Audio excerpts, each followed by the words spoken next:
So welcome back gas. Same series है ISC का।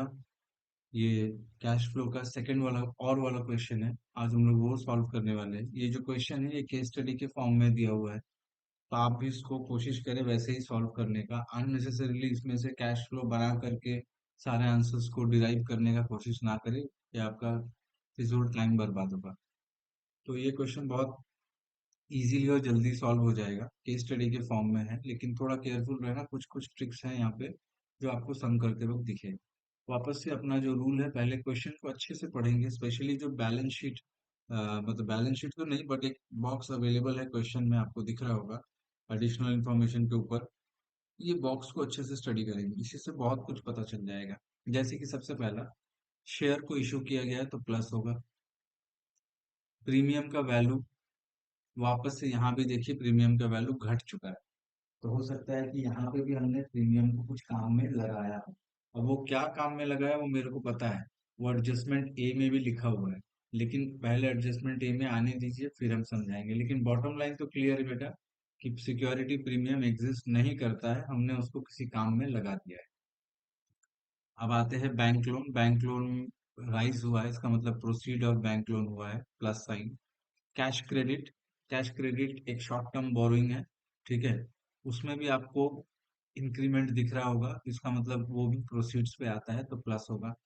Statement of profit and loss rise हुआ है। Provision for tax में दो बैलेंसेस प्रोवाइडेड है क्वेश्चन में। ओपनिंग वाला जो है बहुत बार बता चुके हैं आप लोगों को, नेट प्रॉफिट बिफोर टैक्स के कैलकुलेशन में नहीं बल्कि वो लेस टैक्स पेड के कैलकुलेशन में जाएगा। और जो क्लोजिंग वाला है वो नेट प्रॉफिट बिफोर टैक्स के कैलकुलेशन में जाएगा। ट्रेड पेएबल, ट्रेड पेएबल का वैल्यू राइज हो रहा है तो करंट लायबिलिटी अगर राइज होता है तो हम लोग ऐड करते हैं। और लास्ट वाला है आउटस्टैंडिंग इंटरेस्ट ऑन डिवेंचर, तो इसमें भी एक इंक्रीमेंट दिख रहा है, तो इसको भी हम लोग क्या करेंगे, चेंजेस इन वर्किंग कैपिटल में इसको भी हम लोग ऐड करेंगे।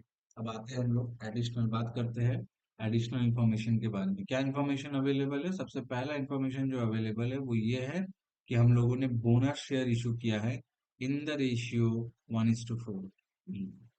हम लोगों ने बोनस शेयर इशू किया है in the ratio 1:4। Bonus shares क्या होता है? ये एक फ्री फंड शेयर्स होता है जो शेयर होल्डर्स को अवेल कराया जाता है, एग्जिस्टिंग शेयर होल्डर्स को अवेल अवेल कराया जाता है। मतलब कंपनी यहाँ पे क्या करती है, अपने प्रॉफिट्स को अपने प्रॉफिट्स को अपने प्रॉफिट्स को डिविडेंड के तौर पे शेयर होल्डर तक पहुंचाता नहीं है, उसी प्रॉफिट्स को शेयर में कन्वर्ट कर दिया जाता है और उसी को हम लोग बोलते हैं बोनस शेयर। तो ये बोनस शेयर इशू करने का यहाँ पे रेशियो उन लोगों ने प्रोवाइड कर दिया आपको 1:4। 1:4 मतलब बेटा हो गया कि हर चार बोनस शेयर के लिए, सॉरी हर चार इक्विटी, एग्जिस्टिंग चार इक्विटी शेयर्स के लिए आपको एक बोनस शेयर मिलेगा। आई रिपीट, 1:4 मतलब हर four existing equity shareholders को एक बोनस शेयर मिलेगा फ्री फंड का। तो यहाँ पे आपके पास जो एग्जिस्टिंग शेयर होल्डर्स है वो लोग कितना है, आप देखिए ओपनिंग में 6 लाख है और क्लोजिंग में 9,50,000। और क्वेश्चन में अगर आप ध्यान से देखें, क्वेश्चन को अगर आप ध्यान से देखें, क्वेश्चन में कोई इंफॉर्मेशन है कि नहीं कि हम लोगों ने कब शेयर इशू किया? कोई इंफॉर्मेशन नहीं है। तो क्वेश्चन में कोई इंफॉर्मेशन नहीं है, इसीलिए हम लोग 1/4 के साथ 6 लाख को इन्वॉल्व करेंगे, बिकॉज वो 6 लाख जो है वो मेरे पास ईयर स्टार्टिंग से ही है, and that brings it down to 1,50,000। इसका मतलब 1,50,000 बोनस शेयर्स इशू कराया गया है, और ये रुपीस पे है, ये रुपीस पे है। चलिए जब सब सॉल्व करेंगे तो आपको पता चलेगा। आगे थोड़ा थोड़ा पढ़ लेते हैं। Purchase of office equipment 2,40,000। Payment made by issue of equity share 20,000 of 10 rupees each to the vendor and balance in cash. Paid 4,000 as interim dividend. Interest on all borrowing is 16,000, out of which amount paid till the end of the year is 12,500। बाकी का 3,500 बाकी है, देखिए यहाँ पे show कर रहा है। अंडरराइटिंग कमीशन है 10,000। चलिए अब स्टार्ट करते हैं। सबसे पहला question, how many bonus shares has been issued by the company to the share holders? Number one. चलिए नंबर ऑफ बोनस इशू, ये आपका हेडिंग आ गया, नंबर ऑफ बोनस इशू। तो टोटल शेयर ओपनिंग में आपके पास है, शेयर कैपिटल ये रुपीस में है, ₹6 lakh.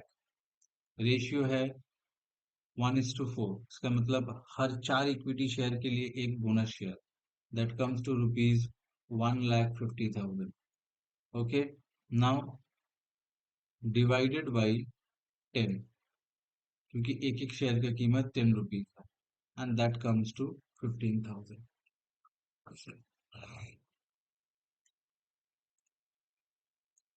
Bonus issue.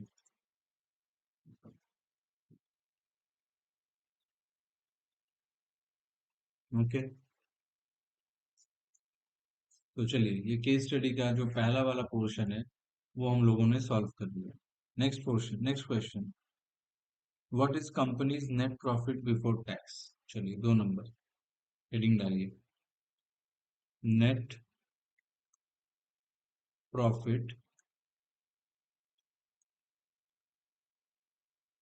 Before tax. चलिए वापस से इसमें हम लोग फॉर्मेट को डिस्कस करते जाएंगे और जो जो आइटम्स अवेलेबल है उसको वहां से इंफॉर्मेशन से ला करके यहाँ डालते जाएंगे। सबसे पहला, balance that is surplus in statement of profit and loss. इसमें हम लोग क्या करते हैं, क्लोजिंग माइनस ओपनिंग। क्या करते हैं, क्लोजिंग माइनस ओपनिंग।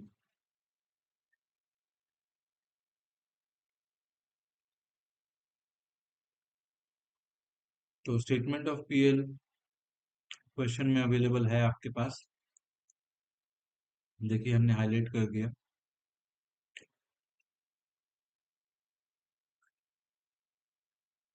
चलिए,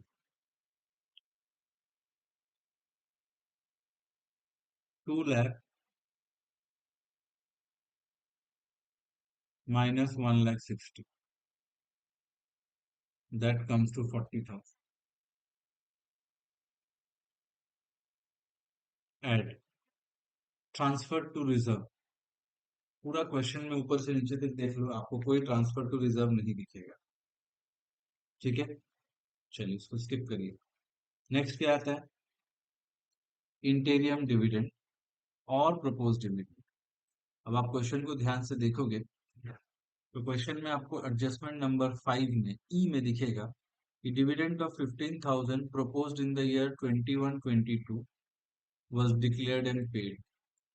21-22 में जो डिविडेंड डिक्लेयर किया गया था वो हम लोगों ने 22-23 में पे किया, ये।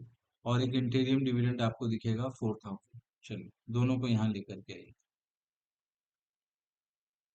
ये आ गया आपका इंटीरियम डिविडेंड, दैट इज 4,000, और ये आ गया आपका propose dividend,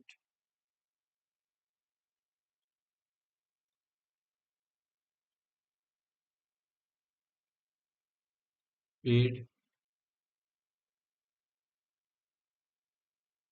for last year.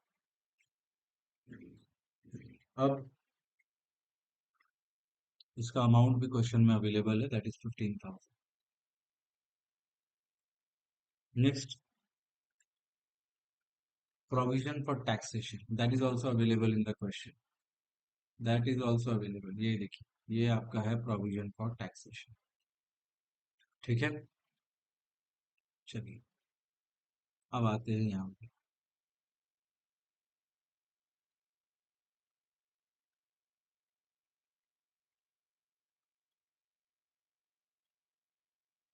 Provision for taxation. यहाँ पे हम लोगों को लिया जाता है for the current year, that is 80,000, that's it, that's edit down. 44, 44 and 80, 124, 124 and 15, 139. Done. Next. So two segments are being solved.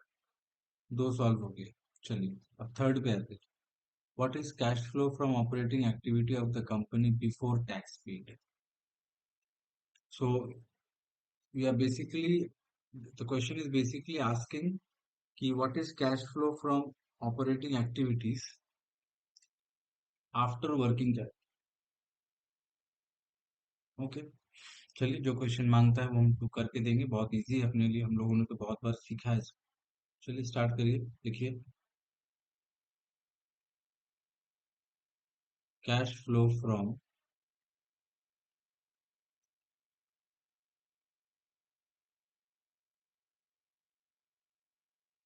Operating activities. Okay, let's start.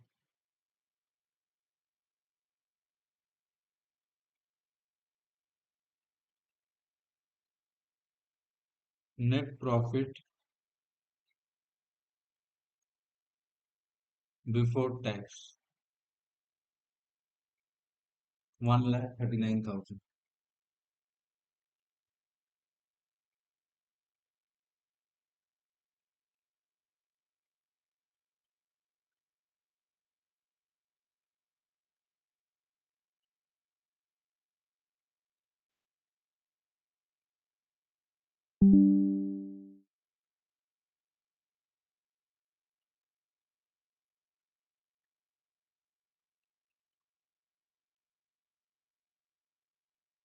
Adjustment for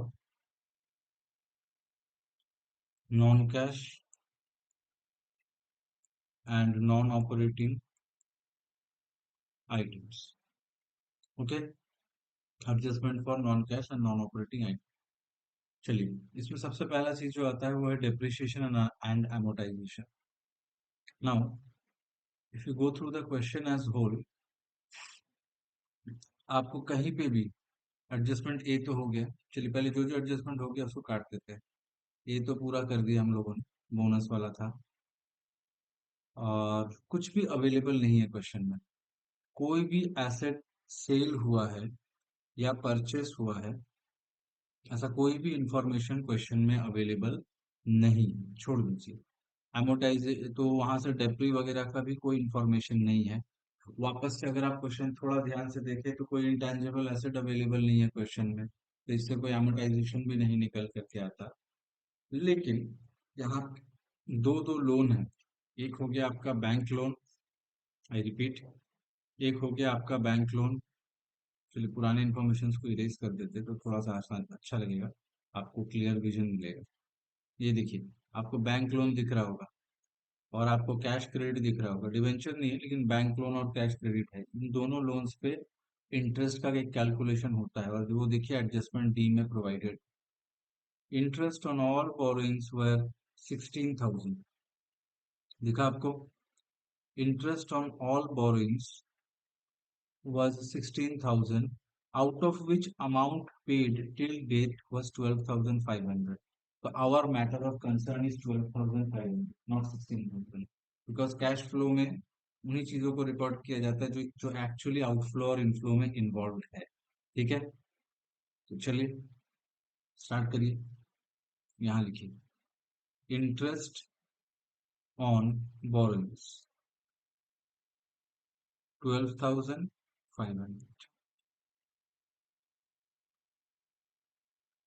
okay, इसके बाद और क्वेश्चन में क्या अवेलेबल है? अगर आप ध्यान से देखें तो थोड़ा सा नीचे आओगे तो आपको दिखेगा पेड अंडर राइटिंग कमीशन 10,000. दिखा आपको? अब now please come to adjustment number A. जो यहाँ पे आया नहीं था तो हमने पेन से लिखा था. देखिए एडजस्टमेंट नंबर ए के आखिरी लाइन में क्या लिखा हुआ है.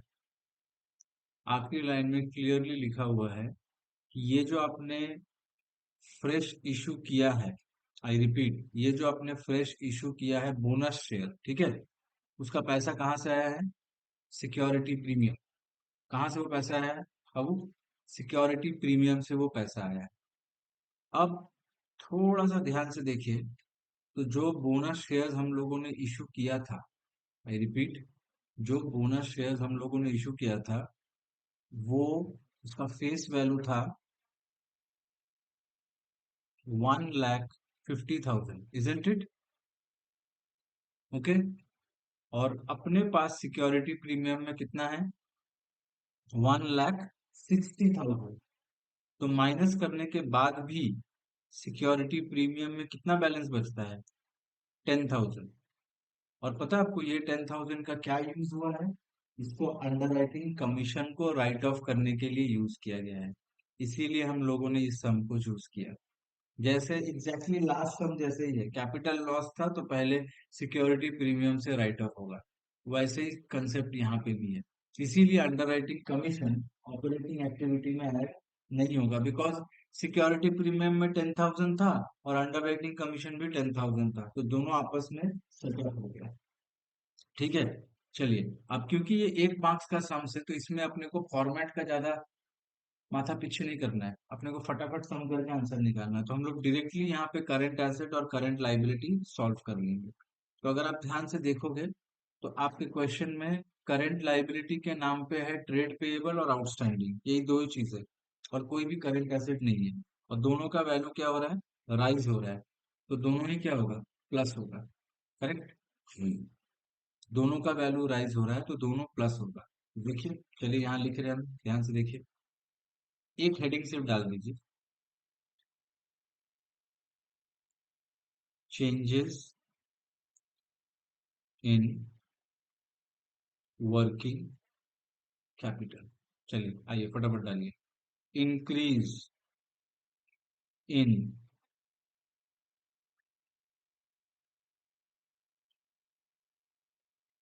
Outstanding interest on debenture. कितना? अगर आप ध्यान से देखें तो है वो 3,500। ओके। चलिए, ट्रेड पेएबल 25 था, अभी हो गया 30,000, तो उसमें भी इंक्रीज हुआ। और इंक्रीज करंट लाइबिलिटी मतलब add, increase in trade payable कितना इंक्रीज हुआ है? 20, सॉरी, 5,000 इंक्रीज हुआ। चलिए, टैक्स पेड तो अपने को करना नहीं है, तो यहीं पे कैलकुलेशन निपटा लेते हैं। 1,39,000 प्लस 12, 1,51,000, 1,51,000 प्लस 3,000, 1,54,000, और दोनों 500 ऐड हो जाए तो हो जाएगा 1,55,000, और लास्ट में 5,000, that comes to 1,60,000। That's it. ये बिफोर टैक्स तक का कैलकुलेशन है। ठीक है। तो ऐसे करने से अपना पॉइंट नंबर 3 भी सॉल्व हो गया, ऑपरेटिंग प्रॉफिट बिफोर टैक्स। चलिए पॉइंट नंबर 4 में, 4 में बताया गया है hydrogen limited, what is hydrogen limited inflow and outflow, inflow और आउटफ्लो फ्रॉम फाइनेंसिंग एक्टिविटी। मतलब सीधे सीधे शब्दों में बोले तो वो लोग ये जानना चाहते हैं कि फाइनेंसिंग एक्टिविटी का आंसर क्या हो। चलिए उसको भी सॉल्व कर लेते हैं। पार्ट 4 है cash flow from financing activities. आइए,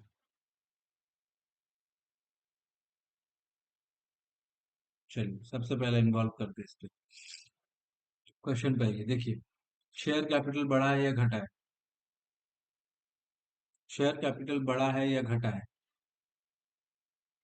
थोड़ा क्वेश्चन को क्लियर कर देते हैं ताकि आपको समझने में आसानी हो।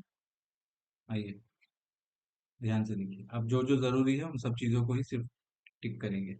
ये देखिए, शेयर कैपिटल पहले 6 लाख था, अभी 9,50,000 हुआ। आई रिपीट, पहले 6 लाख था, अभी आपका कितना हुआ है? 9,50,000। अब ये फाइनेंसिंग एक्टिविटी में एक बहुत बड़ा ट्रिक है, ध्यान से सुनिएगा। रिलेटेड विद शेयर कैपिटल, आपको जो शेड्यूल है, जो टेबल गिवन है, उस टेबल से लग रहा होगा कि शेयर कैपिटल इशू हुआ है 3,50,000। ठीक है, आपको लग रहा होगा कि ₹3,50,000 का शेयर इशू हो रहा है। ध्यान से देखिए, बहुत इंपॉर्टेंट है ये चीज। आई रिपीट, आपको लग रहा होगा कि आपने इक्विटी शेयर इशू किया है, ठीक है, लेकिन ऐसा नहीं है। अगर आप ध्यान से देखो तो फाइनेंसिंग में इनफ्लो या आउटफ्लो का यहाँ पे कोई भी रोल नहीं होने वाला है in case of equity share. Why I am letting you know. ये देखिए, क्लोजिंग में है 9,50,000 और ओपनिंग में है 6,00,000। So that comes to 3,50,000 equity shares. मतलब आपको लगेगा कि ₹3,50,000 आपने शेयर से इनफ्लो किया, आपने शेयर इशू किया, तो आपके पास 3.5 लाख का इनफ्लो ऑफ कैश हुआ। लेकिन ऐसा नहीं है, क्योंकि अगर आप क्वेश्चन को थोड़ा फॉलो अप करोगे बाद में, वीडियो पॉज करके भी अगर आप क्वेश्चन डाउनलोड करके उसको चेक करोगे, या मेरे ही वीडियो में क्वेश्चन को अगर थोड़ा सा स्टडी करोगे ध्यान से, तो आपको दिखेगा कि आपने 1,50,000 का बोनस शेयर इशू किया है। और बेटा जी, बोनस शेयर पे तो कोई पैसा आता ही नहीं है, तो इस 1,50,000 को इशू ऑफ शेयर में हम लोग मानते ही नहीं। ठीक है, क्योंकि यहाँ पे कोई इनफ्लो नहीं हुआ। शेयर्स तो बढ़ गया लेकिन कोई इनफ्लो ऑफ कैश नहीं हुआ। चलिए, ये गया एक। दूसरा दूसरा बच गया और 2 लाख। आपको पता है वो 2 लाख का मतलब वो 2 लाख क्या हुआ। आप देखिए, आपके एडजस्टमेंट बी में जो क्वेश्चन हम करा रहे हैं उसका एडजस्टमेंट नंबर बी अगर आप फॉलो अप करें तो आपको दिखेगा कि आपने 2,40,000 का इक्विपमेंट खरीद करके आपने 2 लाख रुपीज का शेयर दिया है, और बैलेंस में कैश, बैलेंस में कैश है, लेकिन बाकी 2 लाख का आपने शेयर इशू किया है। आपको क्वेश्चन में दिख गया होगा। तो अगर 2 लाख का आप शेयर ही इशू कर देते हैं फर्नीचर वगैरह या कुछ भी खरीदने के लिए, तो वापस से ये 2 लाख का शेयर तो इशू हुआ, लेकिन इसका इनफ्लो ऑफ कैश कुछ भी नहीं हुआ। इन दैट केस, इस पूरे क्वेश्चन में आपको शेयर कैपिटल राइज होते हुए तो दिखेगा, लेकिन आप इशू ऑफ शेयर उसको कंसिडर नहीं कर सकते, बिकॉज इन दोनों केसेस में इनफ्लो नहीं हुआ है। एक वाला जो केस है वो है बोनस, और दूसरा वाला जो केस है वो है कंसिडरेशन। इन दोनों मुद्दों में कभी भी मेरे पास कंपनी में कैश आया ही नहीं। Hopefully I have made my self clear guys. तो अब अगर हम फाइनेंसिंग एक्टिविटी निकालते हैं, तो हम लोग इशू ऑफ शेयर्स का कोई भी ट्रीटमेंट नहीं करते, इसको नील कंसिडर करेंगे। ठीक है, इसके अलावा क्वेश्चन में आइए, देखिए और क्वेश्चन में क्या क्या है। डिबेंचर्स तो इशू नहीं हुआ है। बैंक लोन 1,50,000 से 2 लाख हो चुका है। कैश क्रेडिट 12,000 से 20,000 हो चुका है। तो चलिए लिखिए, proceeds from bank loan,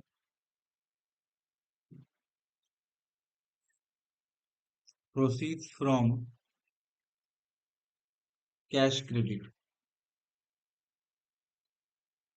okay, so proceeds from bank loan is 50,000 and proceeds from cash credit is 8,000. Total it comes down to 58,000. ठीक है,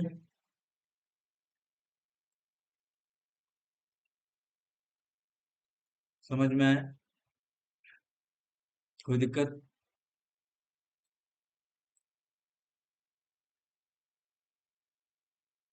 इन दोनों चीजों को क्लियर किया, इन दोनों में इनफ्लो इन्वॉल्व था, इसलिए इन दोनों को रिकॉर्ड कर लिया।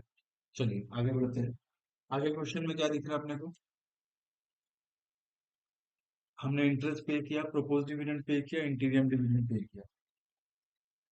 ये देखिए, इंटरेस्ट पेमेंट के बारे में भी लिखा हुआ है, वो हम लोगों ने ऑपरेटिंग में ही किया था, तो उसको यहाँ लाके माइनस करेंगे। प्रोपोज डिविडेंड है, इंटीरियम डिविडेंड है, और साथ ही साथ आपको जो अंडरराइटिंग जो कमीशन है वो भी फाइनेंसिंग का पार्ट है, उसको भी यहाँ पे लाना पड़ेगा। ठीक है, लेकिन उस अंडरराइटिंग कमीशन को,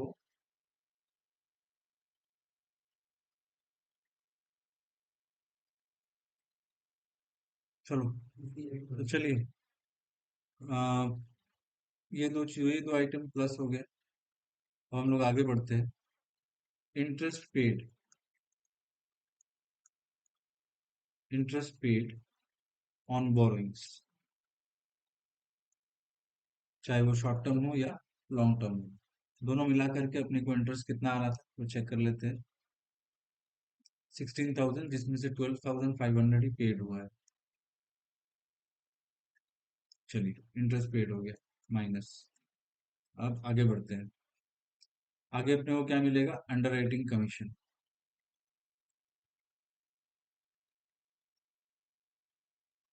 दैट इज 10,000, जो सिक्योरिटी प्रीमियम से हम लोगों ने एडजस्ट किया था। ठीक है, उसके बाद आएगा प्रोपोज डिविडेंड और इंटीरियम डिविडेंड। अगर आपको याद हो, यहाँ पे नेट प्रॉफिट के कैलकुलेशन में हमने यूज किया था। इंटीरियम dividend 4,000, propose dividend 15,000।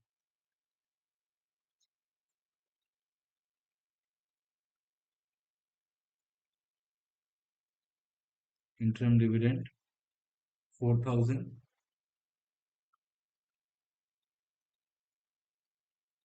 Propose dividend 15,000। चलिए, हो गया। अब आप क्लोज करिए इसको।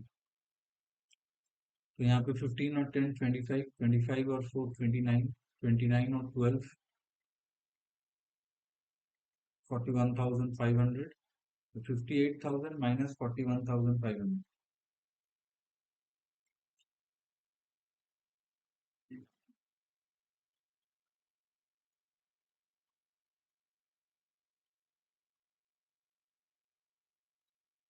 That comes out to be 16,500.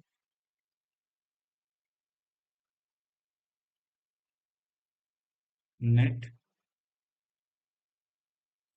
cash flow from financing activity.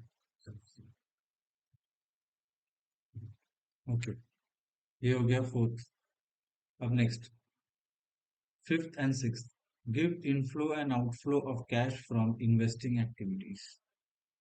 Okay, fifth one.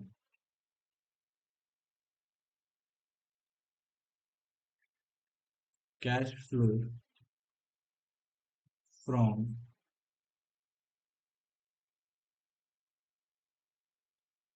Investing activities. चलिए, अब सम पे ध्यान देते हैं। पूरा सम में अगर आप ये स्टार्टिंग वाला पोर्शन यहाँ पे देखें, तो यहाँ पे कोई भी एसेट आपको नहीं दिखेगा। करेक्ट? चलिए, यहाँ पे कोई भी एसेट आपको नहीं दिखेगा। बस यहाँ पे देखिए, एक इक्विपमेंट परचेस हुआ है 2,40,000 का। अपन थोड़ा क्लियर कर देते हैं उस जगह को, तो आपको थोड़ा समझने में आसानी होगा। We have come to the end of the sum, तो अब इसका कोई मतलब नहीं होता है। इसको हटा देते हैं यहाँ से। चलिए देखिए, ध्यान से देखिए आप, तो आपको प्रॉपरली विजिबल होगा।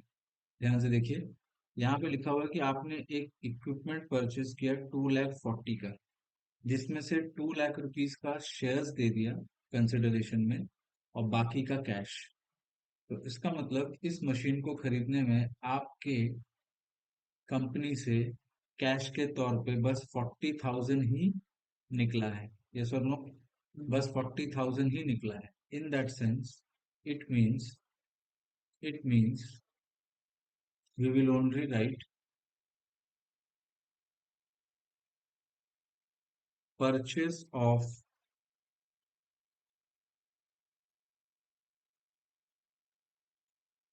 Office equipment 40,000 negative.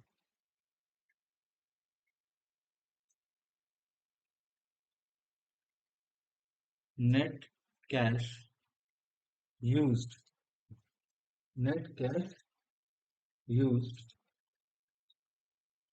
In investing activities. Okay,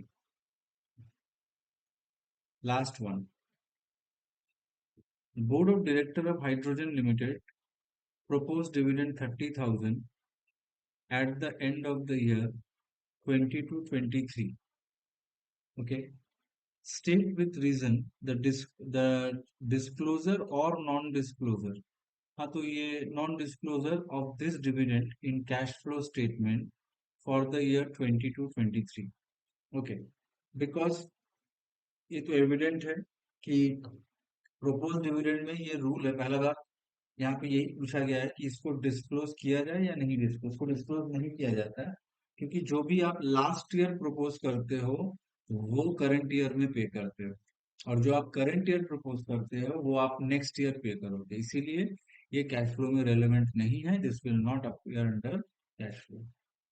thank you guys, ये सॉल्व हो गया आपका cash flow. The next video will do ratio and some other important sum. Hopefully it will help you. Thank you.